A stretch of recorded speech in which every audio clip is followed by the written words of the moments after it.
Good morning, everybody. It's absolutely freezing here in Scotland. As you can see, the frost is right down the street, and this means a couple of problems for people with cars that are not being used very often. So my Alphard has been sitting on the driveway now for about 3 weeks whilst I'm doing some other bits and pieces at my regular job. So I've not been taking the Alphard, I've been taking another car to work, and went to start it. The battery was completely dead, but also the doors wouldn't open with the key.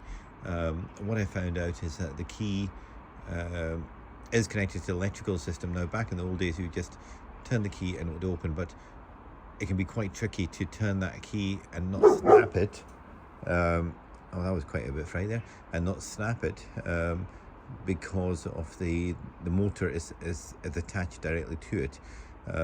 So how do you get into the car? Well, one, you could bump the car, jack the car up at the front, look for a bit of red wire, and put a battery onto that. Don't jump the car from it, but use the positive onto the red and the black onto the metalwork to create a current, just to open the key, get the keys working, so you can pop the keys open, pop the bonnet open.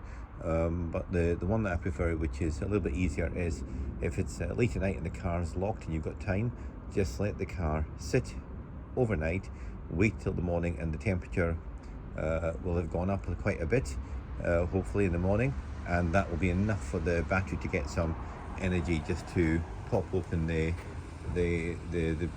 doors, and then you can get access to the manual pull lever for the bonnet. So that's one way of doing it, is basically just waiting until the weather gets a bit warmer, and that will give you enough power in the battery just to operate those doors using a key fob. Another way to do it is to jack the car up, and just to jack the car up at the front, give it a good amount of height, and run some warm air into the front of the car. You could probably just do it through the grille of the car just over there where the battery is, and it will take a little bit of time, so best putting just a table in front of the vehicle and just to feed some warm air into that area. Don't make it hot, just feed some warm air, give it a bit of time, because that area will be completely frozen. There's a lot of metalwork in there, so leave it on there maybe half an hour on a warm redraft, and that again will give it enough power, hopefully, just for it to pop the doors open, and then you can gain access. So those are 3 different ways to actually do it. The most important thing is always be safe. My preferable choice, I've never done the starter motor one, so do look up the starter motor. I don't like the idea of going underneath the car when it's freezing as well. But the heating one, as I said, it's it's leave it at night. That's the easiest one. Just leave it and wait for the weather to warm up.